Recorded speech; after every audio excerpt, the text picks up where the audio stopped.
लड़का और एक लड़की का शादी होता है तो उसमें बोला जाता है कि इसमें जो है 7 फेरा होगा। क्या होगा? 7 फेरों का 7वां वचन होगा। देश मेरे तेरी शान पे सदके कोई धन है क्या, तेरी धूल से बढ़ के, तेरी धूप से रोशन, तेरी हवा पे जिंदा, तू बाग मेरी है, मैं तेरा परिंदा। है अर्जी दीवानों की जहाँ भोर सुहानी देखी, एक रोज वहीं पे मेरी सामो। वो देश मेरे तेरी शान पे सदके कोई धन है क्या, तेरी धूल से बढ़ के, तेरी धूप से रोशन, तेरी हवा पे जिंदा, तू बाग मेरी है, मैं तेरा परिंदा। है अर्जी दीवानों की जहाँ भोर सुहानी देखी, एक रोज वहीं पे मेरी सामो हो। नमस्कार दोस्तों, मैं हूँ खुशबू प्रिया मैम और आज आप लोग के लिए बहुत ही जबरदस्त टॉपिक लाए हैं जो कि बहुत ही इम्पोर्टेंट है। आरआरबी एएलपी स्टेज 1 का सवाल है जो कि रेलवे के लिए काफी इम्पोर्टेंट है। तो आज आप लोग को मैं लाइन बाय लाइन इस तरह से समझा दूंगी ताकि आप लोग को कठिनाई ना हो। ठीक है, तो एक एक लाइन करके हम आप लोग को समझा रहे हैं। ठीक है, तो एंड तक देखना है, वीडियो को बिल्कुल स्किप नहीं करना है। ठीक है, सबसे पहला क्वेश्चन इसमें क्या है? एपिथेलियमी उत्तक। सबसे पहले कौन सा उत्तक का बात कर दिया? एपिथेलियमी उत्तक। कौन सा? एपिथेलियमी उत्तक। ठीक है, कि एक विशेषता नहीं है। देखिए यहाँ जो है याद क्या करना है, विशेषता। ऐसा नहीं क्या करना है कि एपिथेलियम उत्तक का विशेषता है। यहाँ पूछ रहा है एपिथेलियम उत्तक की विशेषता बिल्कुल नहीं है। तो एपिथेलियम उत्तक की एक विशेषता नहीं है, इसमें डैश आधार झिल्ली द्वारा उसे नीचे रहने वाले उत्तकों से अलग किया जाता है। ध्यान दीजिएगा, ये क्या बोला? एपिथेलियमी उत्तक जो है ये क्या है? इसका एक विशेषता बिल्कुल नहीं है। और कौन सा विशेषता नहीं है? देखिए सीधा समझिए, क्वेश्चन कर रहा है कि एपिथेलियम उत्तक का विशेषता नहीं है, तो उसका जो है क्या विशेषता नहीं है? उसका विशेषता है बाह्यरेशेदार। क्या हो जाएगा इसका आंसर? बाह्यरेशेदार। यहां से पढ़िए, बाह्यरेशेदार आधार झिल्ली द्वारा उसे नीचे रहने वाले उत्तकों से अलग किया जाता है।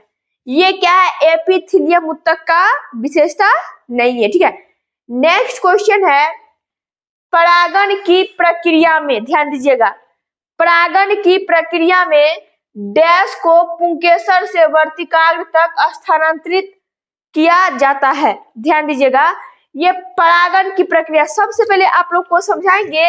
ये परागण जो है ये क्या है? परागण। ठीक है, परागण की प्रक्रिया में, परागण की प्रक्रिया वही हो गया जब स्त्री केसर और पुंकेसर आपस में मिलते हैं। ठीक है, परागण की क्रिया होती है। एक हो जाता है स्वपरागण और दूसरा हो जाता है परपरागण। तो जो द्विलिंगी पौधा होता है, द्विलिंगी पौधा कहने का मतलब दोनों लिंग उसमें उपस्थित होगा, मतलब स्त्री केसर और पुंकेसर दोनों होगा, वो क्या हो जाएगा? द्विलिंगी हो जाएगा। उसमें क्या हो जाएगा? खुद से स्वपरागण हो जाएगा, उसको दूसरे की आवश्यकता नहीं होगा। लेकिन जिस पौधे में सिर्फ और सिर्फ एक लिंगी होगा, पुंकेसर या तो स्त्री केसर, उसको क्या करना पड़ेगा? दूसरे की सहायता लेना पड़ेगा। तो ये क्या हो जाएगा? परपरागण। क्या हो जाएगा? परपरागण। ठीक है, तो परपरागण यहाँ करा परागण की प्रक्रिया में। परागण की प्रक्रिया समझ गए, जहां दोनों का मिलन हो। उस प्रक्रिया में देखिए क्या है, डैश को पुंकेसर से वर्तिकाग्र तक। अब देखिए पुंकेसर से कहा जाएगा, ये पुंकेसर से कहा जाएगा वर्तिकाग्र तक स्थानांतरित। स्थानांतरित मतलब समझ जाइए, एक स्थान से दूसरे स्थान तक जाना। तो पुंकेसर जो है एक स्थान से दूसरे स्थान, यानी पुंकेसर क्या किया? एक स्थान से दूसरे स्थान यानी वर्तिकाग्र पे गया। तो ये क्या हो गया? पुंकेसर से वर्तिकाग्र तक स्थानांतरित हो गया, किया जाता है। तो ध्यान दीजिएगा परागकण की प्रक्रिया में तो क्या चीज को हम करते हैं, जैसे कि मान लीजिए दो मनुष्य यदि आपस में संबंध बना रहा है तो क्या चीज का स्थानांतरण होता है, वहां नर युग्मक और मादा युग्मक का संलयन होता है तो स्थानांतरित क्या होता है, नर युग्मक यानी स्पर्म का स्थानांतरित होता है। ठीक उसी प्रकार जब फूल में पुंकेसर से वर्तिकाग्र तक पहुंचता है तो क्या चीज स्थानांतरित होता है, तो स्थानांतरित हो जाता है परागकण। क्या होता है, परागकण, मतलब एक कण होता है पराग का कण, वो क्या होता है पुंकेसर से वर्तिकाग्र तक परागकण पहुंचता है, ये क्या हो गया, स्थानांतरित हो गया। ठीक है, नेक्स्ट क्वेश्चन इससे भी मस्त है, घड़ी की सुइयों की गति के उदाहरण। घड़ी की सुई यानी कि चारों तरफ घूमना, उदाहरण द्वारा एक समान डैश का वर्णन किया गया है। ध्यान दीजिएगा ये क्या है ये गति के बारे में पूछा है कि घड़ी, तो आप लोग वॉच देखे होंगे, तो घड़ी क्या है, घड़ी कैसा, मतलब सुई जो घूमता है वो कैसा पथ पे घूम रहा है, तो हम सभी जानते हैं कि वो गोल करके घूमता है, तो वो कौन सा गोल हो जाएगा, वृत्तीय गति हो जाएगा। क्या हो जाएगा, वृत्तीय गति। कैसा, वृत्तीय गति। ये क्या बोल रहा है, घड़ी की सुइयों की गति के उदाहरण, तो हमारा घड़ी जो है वॉच, उसका सुई जो है बिल्कुल ये एक वृत्त समान बनाता है, तो वो क्या हो जाएगा, एक वृत्तीय गति हो जाएगा। तो घड़ी की सुइयों की गति के उदाहरण द्वारा एक समान डैश का वर्णन किया गया है, किसका वर्णन, तो वृत्तीय गति का। ठीक है, नेक्स्ट क्वेश्चन देखिए है, ऑक्सीजन अणु है। अब ये ऑक्सीजन जो है ओ क्या है, ओ है ऑक्सीजन, क्या है, ऑक्सीजन। तो ऑक्सीजन क्या है, अणु है, ये है एक द्विपरमाणुविक अणु। ऑक्सीजन क्या है, अणु है, और ये क्या है, एक द्विपरमाणु अणु है। क्या है, एक द्विपरमाणु अणु। ठीक है, नेक्स्ट है, पास पास सटाकर लिपटे विद्युत रोधी तांबे। ध्यान दीजिएगा, पास पास सटाकर लिपटे विद्युत रोधी। विद्युत रोधी मतलब समझते हैं क्या होता है, जो विद्युत को रोध दे। ठीक है, वो क्या करेगा, विद्युत को रोध दे। तांबे के तार की बेलन की आकृति की अनेक फेरों वाली कुंडली से क्या बनाया जा सकता है। ध्यान दीजिएगा, जब एक लड़का और एक लड़की का शादी होता है तो उसमें बोला जाता है कि इसमें जो है 7 फेरा होगा। क्या होगा, 7 फेरों का 7वां वचन होगा, लेकिन यहाँ जो है 7 फेरा से विद्युत रोधी तार नहीं, तांबे का तार नहीं बनाया जाता है, उसमें 7 फेरा नहीं अनेक फेरा डाला जाता है। अनेक फेरा डाला जाता है और अनेक फेरों डालकर क्या बनाया जाता है, परिनालिका। तो फिर से क्वेश्चन देखते हैं, कर रहा है पास पास सटाकर, क्या कर रहा है यहाँ, पास पास सटाकर। यहाँ भी हमारे सामाजिक तौर पे जब 7 फेरों की 7 वचनें होती है यानी कि शादी होती है, तो उसमें जो है एक लड़का और एक लड़की को पास पास सटाकर ही क्या करता है, 7 फेरा और 7 वचन लिया जाता है। तो ठीक उसी प्रकार देखिए यहाँ भी है, पास पास सटाकर लिपटे, मतलब कि तार को पूरा सटा कर क्या करता है, लिपट दिया जाता है। लिपटे विद्युत रोधी तांबे के तार की बेलन की आकृति की अनेक फेरों वाली कुंडली से क्या बनाया जा सकता है।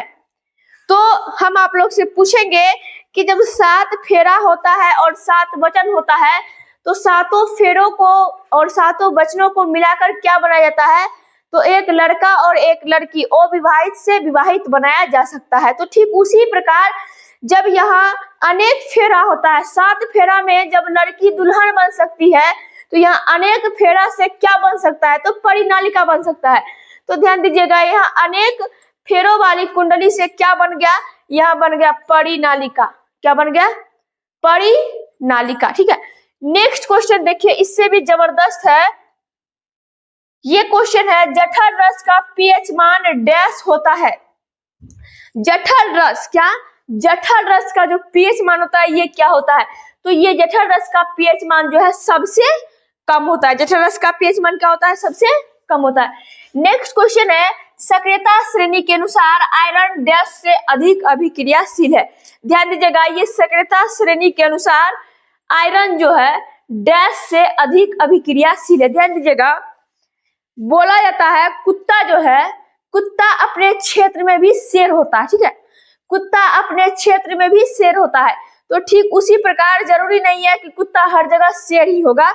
जब पूछा जाएगा कि कुत्ता जो है किस क्षेत्र में शेर होता है, तो बोलेंगे अपने क्षेत्र में शेर होता है। तो ठीक उसी प्रकार ये सक्रियता श्रेणी के अनुसार जो है आयरन जो है डैश से अधिक अभिक्रियाशील है।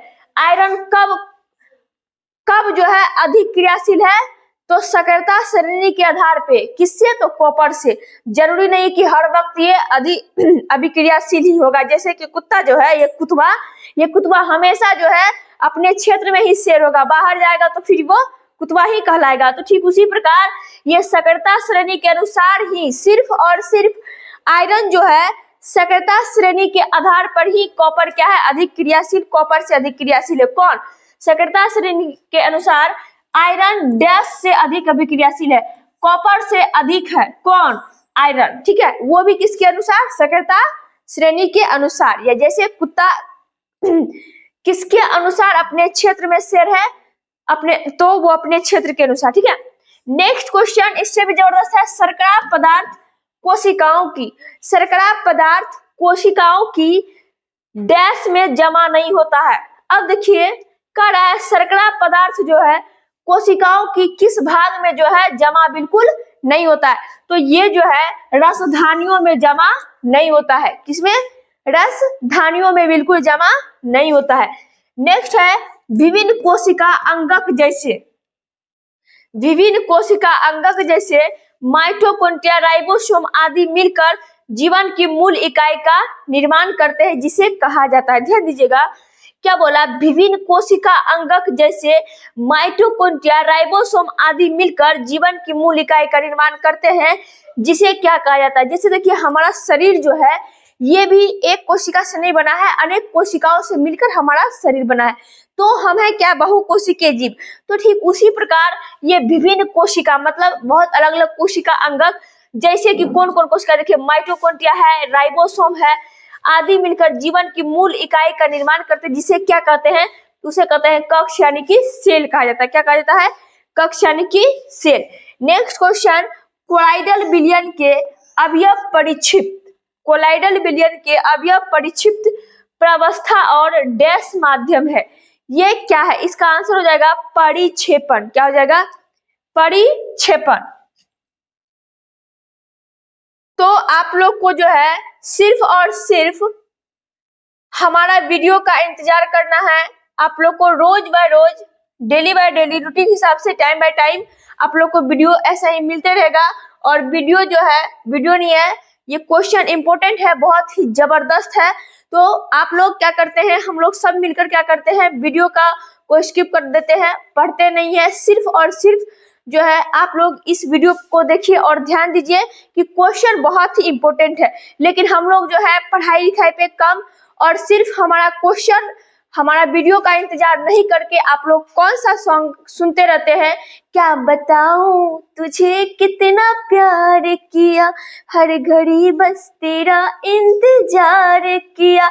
तो ध्यान दीजिएगा मेरे दोस्तों, मेरे चुलबुली, यदि आप लोग अपने प्यार को और मोहब्बत को और चुलबुली को याद कीजिएगा तो उससे कहानी बनने वाला बिल्कुल नहीं है। तो हमारा वीडियो को आप लोग इंतजार कीजिए और अपना कहानी खुद ब खुद बनाइए। ठीक है, ये सब सॉन्ग बिल्कुल सुनना बंद कर दीजिए। क्या बताऊं तुझे कितना प्यार किया, हर घड़ी बस तेरा इंतजार किया।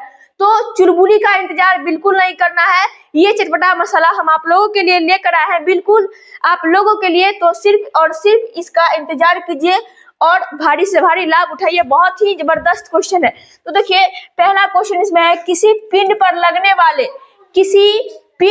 लगने वाले बल 10 न्यूटन बल के परिणाम स्वरूप बल की दिशा में 2 मीटर का विस्थापन होता है। तो क्वेश्चन पहले देखिए, क्वेश्चन कहता है टच मी, मतलब कि उसको बार बार, जब क्वेश्चन में ही आंसर छुपा होता है। यदि क्वेश्चन को आप बार बार टॉर्चर करते हैं, जैसे कि आप लड़की को बार बार प्रपोज करते हैं, बार बार टॉर्चर करते हैं, तो वो खुद ही खुद पिघल जाती है या तो फिर इग्नोर भी कर जाती है। तो उसी प्रकार जब आप क्वेश्चन को, लड़की को छोड़कर जब क्वेश्चन को बार बार टचिंग करते हैं तो क्वेश्चन में ही आंसर आपको दिख जाता है। तो आप लोग जो है क्वेश्चन को टॉर्चर करने के लिए सीखिए, टचिंग करने के लिए सीखिए। देखिए क्वेश्चन में क्या कह रहा है किसी पिंड पर लगने वाले 10 न्यूटन बल। तो इसमें जो है कह रहा है हम लोग क्या करते हैं, एक बार नहीं 100 बार चाहिए, कहते हैं ना गाना में, एक बार नहीं 100 बार चाहिए।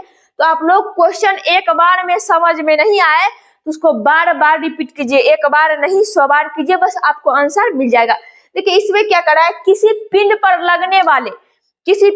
लगने वाले 10 न्यूटन बल, कितना बल लग रहा है, 10 न्यूटन फोर्स लग रहा है के परिणाम स्वरूप बल की दिशा। अब देखिए ये बल किस दिशा में लग रहा है, तो बल की दिशा में 2 मीटर का विस्थापन होता है। मतलब कि जब हम बल लगा रहे हैं किसी वस्तु में, वो 2 मीटर पे क्या हो रहा है, जाकर विस्थापन हो जाता है, यानी कि रुक जाता है, ठीक है, विस्थापन होता है। इस बल के द्वारा किया गया कार्य क्या होगा, तो इसके द्वारा किया गया कार्य क्या होगा, तो कार्य जो होता है W होता है, क्या होता है, W।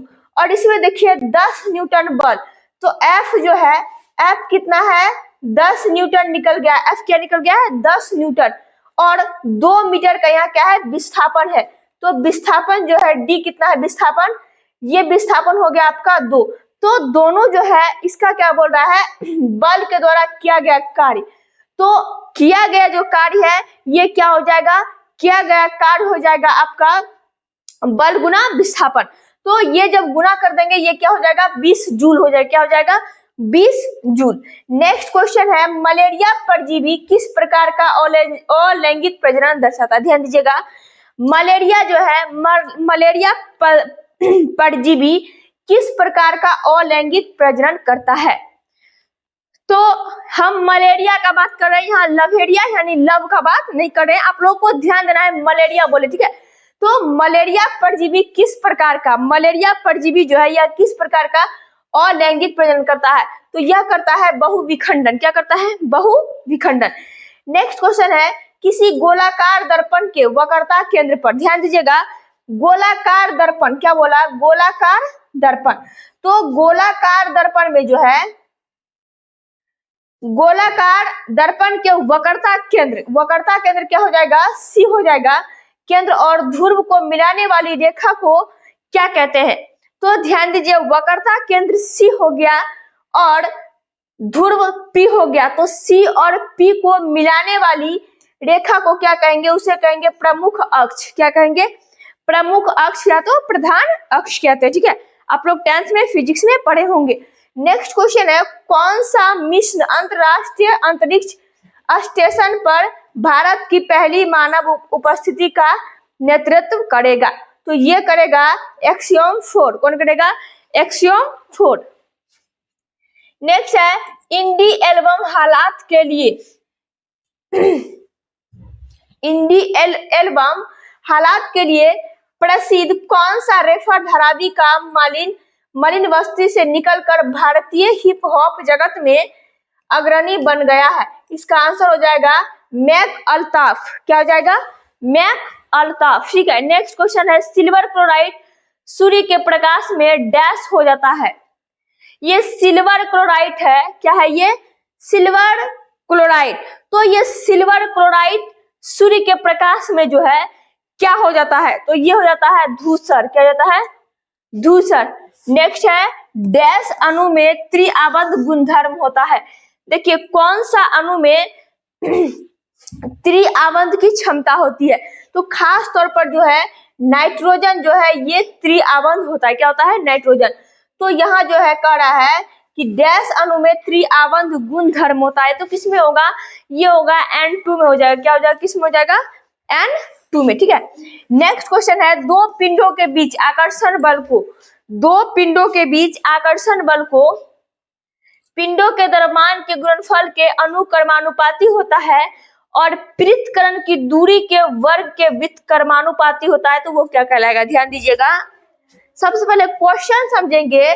बोला दो पिंडों के बीच आकर्षण बल को, अच्छा ये आकर्षण दो पिंड है, मान लीजिए एक इधर पिंड है एक इधर पिंड है, दो पिंड ले लिए और आकर्षण बल समझते हैं। आकर्षण बल होता है एक दूसरे के पास आना, विकर्षण क्या हो जाता है, एक दूसरे को हटाना। तो दो पिंड क्या हो रहा है, यहाँ आकर्षण हो रहा है, तो दो पिंडों के बीच आकर्षण बल को, यहाँ तक समझ गए। नेक्स्ट कर रहा है पिंडों के द्रव्यमान के, अब ये पिंड का जितना भी भार वजन जो भी इसके द्रव्यमान के गुणनफल के अनुक्रमानुपाती होता है और पृथक्करण की दूरी के, यानी कि अलग के दूरी के वर्ग के व्युत्क्रमानुपाती होता है। तो ये क्या कहलाएगा, तो ध्यान दीजिएगा, जैसे हमारा पृथ्वी है और पृथ्वी से हटा, जैसे मान लीजिए कि पंखा है, बल्ब है, पौधा है, अनेक प्रकार का है। तो मान लीजिए कि पौधा ही आम लगा हुआ है, तो पृथ्वी है नीचे और ऊपर क्या है, आम है, और ये आम और पृथ्वी के बीच क्या हो रहा है, आकर्षण बल हो रहा है। पृथ्वी क्या कर रहा है, आम को अपनी ओर खींच रहा है और आम जो है नहीं गिर रहा है। क्यों? क्योंकि उसका भार जो उससे अधिक है पृथ्वी का, इसीलिए आम नहीं गिर रहा है। जैसे ही कम होगा तो आम नीचे गिर जाएगा।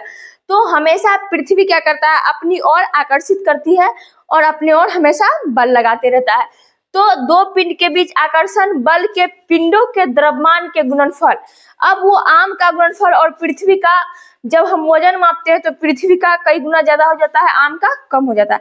लेकिन कभी कभी आम क्या हो जाता है, नीचे गिर जाता है। इसीलिए गिर जाता है क्योंकि उसका जो है वजन कम हो जाता है और उसका खिंचाव जो है ज्यादा हो जाता है। ठीक है, तो इसको हम क्या कहेंगे, गुरुत्वाकर्षण बल कहेंगे। जब पृथ्वी अपनी ओर जो है किसी चीज को खींच लेती है, इसी को हम कहते हैं गुरुत्वाकर्षण बल। ठीक है, नेक्स्ट क्वेश्चन है,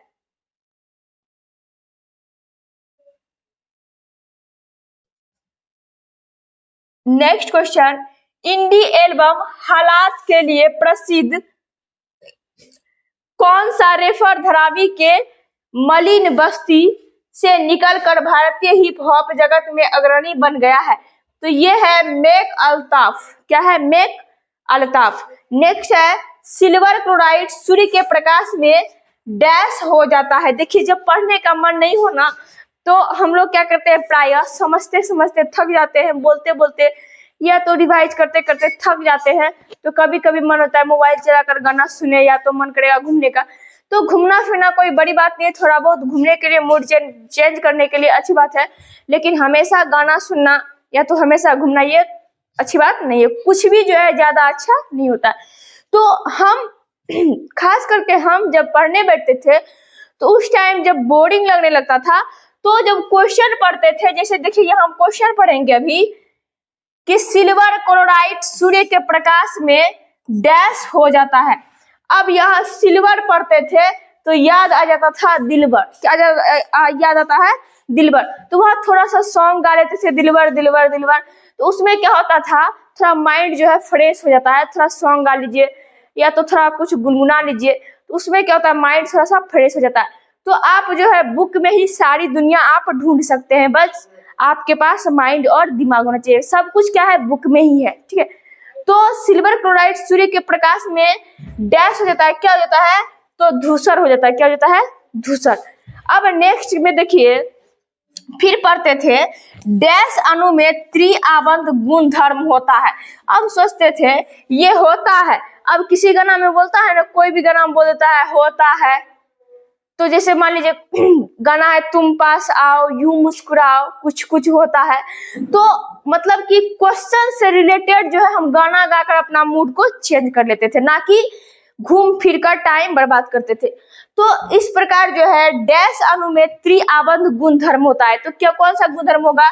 तो ये नाइट्रोजन N2 में त्रिआबंध की प्रकृति और आबंध होता है। ठीक है, नेक्स्ट क्वेश्चन है, दो पिंडों के बीच आकर्षण बल को पिंडों के द्रव्यमान के गुणनफल के अनुक्रमानुपाती होता है और पृथक्करण के